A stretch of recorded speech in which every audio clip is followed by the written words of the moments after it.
My name is Jolynne. I'm a DPhil student in clinical medicine, and I'll be talking about challenges facing hepatitis B virus elimination in Africa, and I will be highlighting on drug resistance.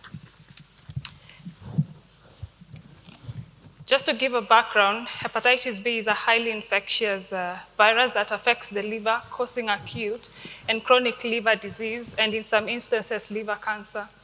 This virus is transmitted through exposure to infected body fluids. Hepatitis B is a major public health problem. Approximately 290 million people are chronically infected, and it is responsible for more than 800,000 deaths each year as a result of chronic liver disease or liver cancer. There is a safe and effective vaccine to prevent infection. This should be administered to infants and high-risk individuals such as healthcare professionals, travelers to endemic areas, and intravenous drug users. There is no cure for hepatitis. However, to manage chronic infection, treatment in form of nucleoside analogs are administered. These drugs prevent the virus from replicating. The United Nations Sustainable Development Goals has set out the challenge to eliminate viral hepatitis as a public health threat by the year 2030 by upscaling vaccination, diagnosis, and treatment. However, challenges facing Hep B elimination are much more complex despite the availability of effective treatment and vaccine. Now, focusing on Africa, hepatitis is highly endemic. Approximately 75 million people are chronically infected. Lack of resources, lack of knowledge, stigma, poverty are barriers to prevention, diagnosis, and treatment. There is a high risk of mother-to-child transmission. For example, routine antenatal screening is not done in most settings in Africa. There is a delay in vaccinating infants, and also deliveries do take place outside healthcare facilities, and therefore opportunities to vaccinate these children are missed. There's also an issue of HIV. People who are HIV and hepatitis B co-infected have a poor outcome.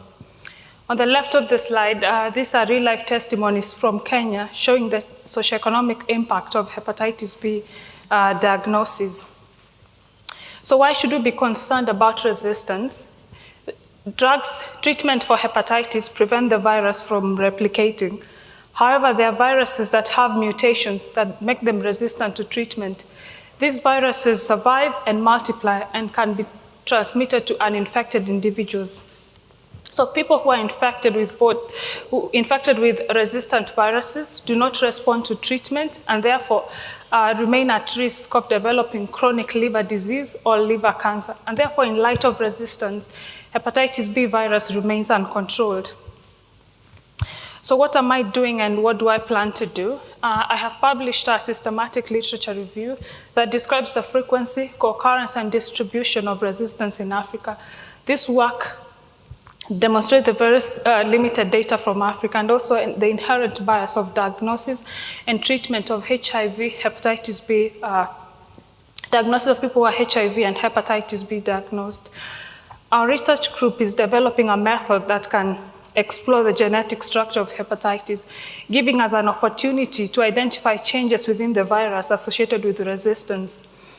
So we will be exploring the genetic structure of hepatitis B virus isolated from individuals infected with chronic hepatitis, recruited from South Africa and Uganda. And I will be quantifying the prevalence of resistance in this population and also determine associations between resistance and specific host and virological factors such as age, sex, treatment exposure, and also viral load. I've also been able to contribute to other work. For example, we've published a study on the cost-effective that evaluates the cost-effectiveness of treatment for prevention of mother-to-child transmission of hepatitis B virus in South Africa. I've also published a systematic review on stigma in hepatitis in Africa. I've continued to pursue this work on stigma with our collaborators in Uganda, where we are looking at the nature and impact of stigma in the life of people infected with chronic hepatitis in rural Uganda. And I'd like to acknowledge my supervisors, the team here in Oxford, our collaborators in South Africa and Uganda, as well as our funders. Thank you.